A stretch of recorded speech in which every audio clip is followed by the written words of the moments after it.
नमस्कार, आप सभी का एक बार फिर से स्वागत है। अभी तक आपने मेरे चैनल को सब्सक्राइब नहीं किया है तो इस रेड बटन को दबाकर प्लीज़ सब्सक्राइब करिए और बगल में एक बेल है, इसको भी दबाइए ताकि मैं जो भी वीडियो बनाऊं वो सबसे पहले आपको मिले। यूपी टेट 2017 फॉर्म के साथ साथ उसके एग्ज़ाम की डेट की भी डिक्लेरेशन हो चुकी है।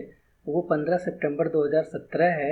अभी से ये मान के चलिए कि हम लोग के पास केवल 30 दिन का टाइम है। 30 से ज़्यादा है, बट ये मान के चलिए केवल 30 दिन का ही टाइम है। तो उस 30 दिन के टाइम में हमें क्या क्या पढ़ना है, क्या नहीं पढ़ना है, वो चीज़ें हमें देखनी है। और सबसे इम्पॉर्टेंट बात ये है कि किसी भी एग्ज़ाम की तैयारी करने से पहले हमें उसका सिलेबस जानना बहुत ज़रूरी होता है कि सिलेबस क्या है। उस सिलेबस को हमें बहुत अच्छे से पढ़ना होता है। तो इस वीडियो में मैं यही आपको सिलेबस के बारे में बताऊंगा। और सिलेबस का जो पीडीएफ वर्ज़न है वो मेरे डिस्क्रिप्शन में, यानी जो वीडियो के नीचे डिस्क्रिप्शन होता है उसमें आपको मिल जाएगा। उसके लिंक है, उस लिंक को आप फॉलो करेंगे तो आपको डिस्क्रिप्शन मिल जाएगा पूरा पीडीएफ फॉर्मेट। उसको आप अपने मोबाइल में या लैपटॉप में डाउनलोड कर सकते हैं। तो चलिए देखते हैं। देखिए, प्राथमिक स्तर 1 से 5 तक का क्या सब्जेक्ट है? बाल विकास एवं शिक्षण विधि। पहला है बाल विकास एवं शिक्षण विधि। ये है, नंबर ऑफ क्वेश्चन इसमें 30 हैं और ये मार्क 30 है। सेकंड है लैंग्वेज, भाषा, हिंदी। ये भी नंबर ऑफ क्वेश्चन 30 है, इसके भी मार्क्स 30 हैं।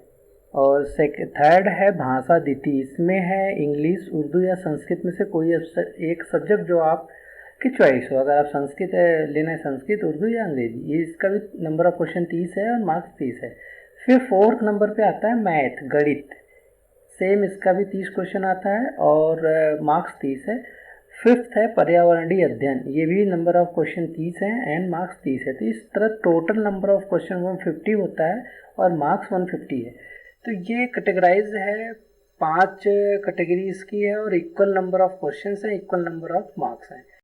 कि पेपर 1 क्लास 1 to 5 के लिए प्राथमिक स्तर जिसका है बाल विकास और शिक्षण विधियाँ, ये नंबर ऑफ क्वेश्चन इसमें 30 है और नंबर ऑफ मार्क्स भी 30 था। तो इसमें पॉइंट 1 है बाल विकास। बाल विकास में पहला चीज आता है, ये बाल विकास में पहला चीज ये आता है, बाल विकास की अवधारणा तथा अधिगम के साथ उसका संबंध। ये टॉपिक कवर करना है आपको। बालकों के सिद्धांत, विकास के सिद्धांत, ये इंपॉर्टेंट टॉपिक है, इसको जरूर कवर करना है। आनुवंशिकता और पर्यावरण का प्रभाव, थर्ड। फोर्थ है सामाजिकीकरण प्रक्रियाएं, सामाजिक विश्व और बालक, ये दिया हुआ है। उसके बाद नेक्स्ट है पाइगेट, कोलबर्ग और बायोगोस्टी। ये है इम्पोर्टेंट, ये बड़ा इम्पोर्टेंट टॉपिक होता है क्योंकि ये विवेचित संदर्भ है, तो इसको जो है पढ़ना बड़ा इम्पोर्टेंट है। फिर नेक्स्ट है बाल केंद्रित और प्रगामी शिक्षा की अवधारणाएं। नेक्स्ट बौद्धिकता के निर्माण में विवेचित संदर्भ। नेक्स्ट बहुआयामी बौद्धिकता, भाषा और चिंतन। नेक्स्ट समाज निर्माण के रूप में लिंग। नेक्स्ट शिक्षार्थियों के मध्य वैश्विक विभेद, भाषा, जाति, लिंग, समुदाय, धर्म आदि की विविधता पर आधारित विभेदों को समझना। नेक्स्ट अधिगम के लिए मूल्यांकन और अधिगम का मूल्यांकन के बीच अंतर, मीन्स विद्यालय आधारित मूल्यांकन। नेक्स्ट सतत एवं व्यापार मूल्यांकन, संदर्भ और व्यवहार। शिक्षार्थियों की तैयारी के स्तर के मूल्यांकन के लिए कक्षा में शिक्षण और विवेचित चिंतन के लिए तथा शिक्षार्थी की उपलब्धि के लिए उपयुक्त प्रश्न तैयार करना। ठीक, उसके बाद फिर इसमें टॉपिक बी आता है, मतलब ख आता है, और ये 5 प्रश्न इसमें आते हैं।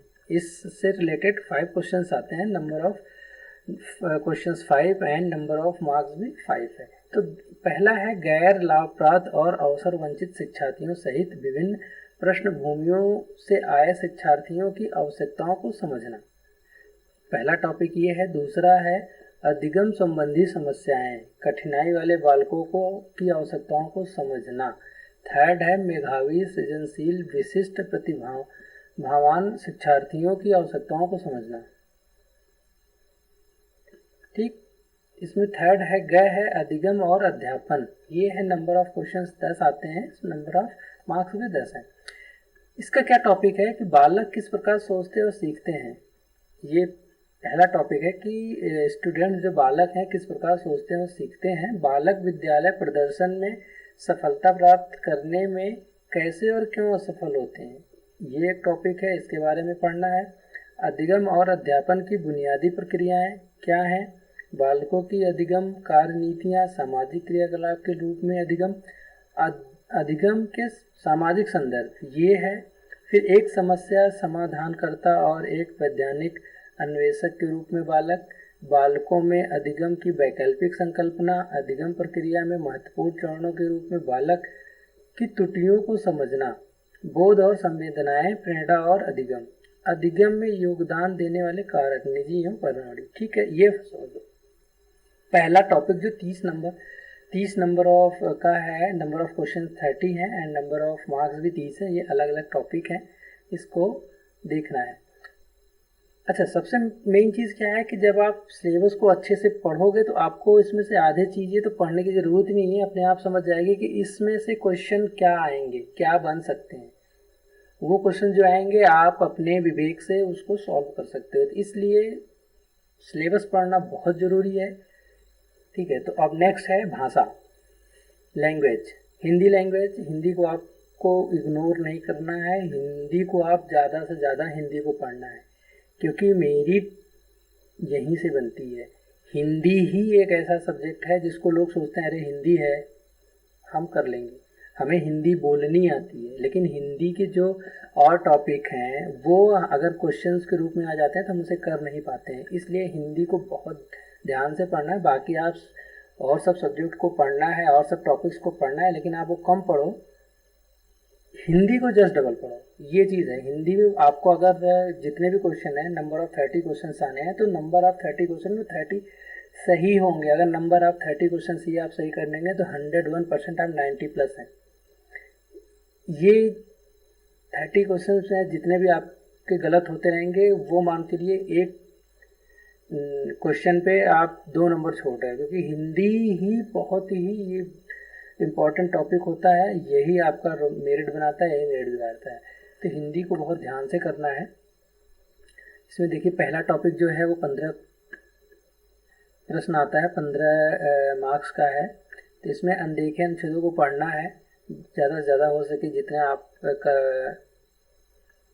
बुक से और इंटरनेट के मटेरियल से जितना जितना हो सके उतना उतना पढ़िए, और इसके गद्य और नाटक का जो कविता है उसको आप इन सब टॉपिक्स क्वेश्चन को सॉल्व करिए। सेकंड आता है भाषा विकास का अध्यापन।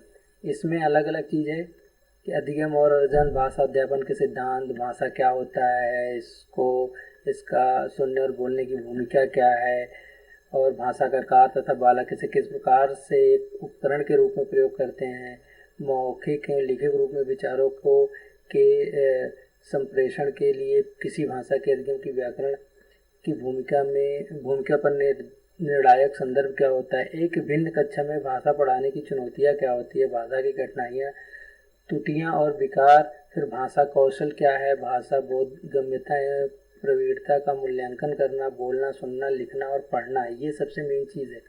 यही बड़ा इम्पोर्टेंट टॉपिक है कि भाषा बोधगम्यता एवं प्रवीणता का मूल्यांकन करना, मतलब बोलना, सुनना, पढ़ना और लिखना। अध्यापन में क्या क्या चीज़ें आती हैं, ये चीज़ है। और भाषा सेकंड फिर आता है, भाषा सेकंड भी 30 क्वेश्चन है, इसमें 30 नंबर का है। पहला चीज़ है बोधगम्यता, 15 नंबर जो चीज़ है वही अनुच्छेद दिया होगा, उसमें आपको तर्कमूलक, साहित्यिक तथा वर्णनात्मक तथा अथवा वैज्ञानिक, जिसमें बोधगम्यता, निष्कर्ष, व्याकरण और मौखिक योग्यता से संबंधित प्रश्न होंगे। ठीक है। सेकंड आता है भाषा विकास का अध्यापन, 15 प्रश्न है, 15 नंबर का है। इसमें वही चीज़ दी हुई है लगभग, तो ये भी आपको जो है अच्छे से कवर करना है। फोर्थ आता है आपका मैथ, गणित। मैथ 30 प्रश्न है, 30 मार्क्स है, और विषय इसमें क्या है, ज्यामिति, आकार, हमारे चारों ओर विद्यमान ठोस पदार्थ, संख्याएं, जोड़ना, घटाना, गुणा भाग करना, विभाजन, मापन, भार, समय सारणी, आंकड़ा, पैटर्न एंड राशि। तो ये मैथ आई थिंक ये इसको आप अगर एक बार कर लोगे तो ये मैथ ऐसी चीज़ें भूलती नहीं है, तो इसको एक बार आप कवर कर लोगे तो आपके माइंड में रहेगा। 15 क्वेश्चन इससे आएगा, 15 है तो मान चलिए एक एक क्वेश्चन सबसे आएगा। और ये 15 इसमें आ गया अध्यापन संबंधी मुद्दे कि मैथ जो है आप किस पैटर्न से लोग स्टूडेंट को, बालक को पढ़ाना है, जिसे ना गणितीय या तार्किक चिंतन की प्रकृति, बालक के चिंतन या तर्कशक्ति पैटर्नों तथा अर्थ निकालने और अधिगम की कार्य नीतियों को समझाना। पाठ्यक्रम में गणित का स्थान क्या है, गणित की भाषा क्या है, सामुदायिक गणित क्या है, औपचारिक और अनौपचारिक पद्धतियों के माध्यम से मूल्यांकन क्या है, ये सब चीज़ें दी है मैथ में। 5th आता है पर्यावरणीय अध्ययन। ये 30 प्रश्न इसमें भी है, नंबर ऑफ मार्क्स 30 है। तो पहला चीज़ आता है विषय वस्तु, परिवार क्या होता है, संबंध क्या होता है, कार, खेल, पशु, पौधे, भोजन, आश्रय, पानी, भ्रमण, ये सब चीज़ें पर्यावरण के अध्ययन में हैं। और ये चीज़ें जो हम बनाते हैं, करते हैं, इन सबसे रिलेटेड होता है। ये टॉपिक अगर एक बार आप सरसरी निगाह से पढ़ लेंगे तो ये बहुत ही इंपॉर्टेंट टॉपिक है। और सबसे मेन चीज़ ये है कि ये अध्यापन संबंधी मुद्दे, पर्यावरणीय अध्ययन की अवधारणा, पर्यावरणीय अध्ययन का महत्व, विज्ञान और समाज विज्ञान की प्राप्ति और संबंध, ये कुछ टॉपिक हैं। ये अधिगम सिद्धांत क्या होता है, ये कुछ टॉपिक है, इसको आपको अच्छे से करना है। तो ये है हमारा प्राथमिक का सिलेबस, और इसको आप एक बार नहीं 10 बार अच्छे से पढ़ लीजिए। और आई एम श्योर, मैं ये 100% गारंटी देता हूँ कि अगर आप केवल सिलेबस अच्छे से पढ़ लोगे तो ये 100% का सिलेबस आप 70% पढ़ के आराम से निकाल दोगे, क्योंकि 30% चीज़ें ऐसी हैं जो आपको पढ़ने की ज़रूरत ही नहीं है। आपके दिमाग अगर क्वेश्चन आ गया तो आप अपने आप कर लोगे।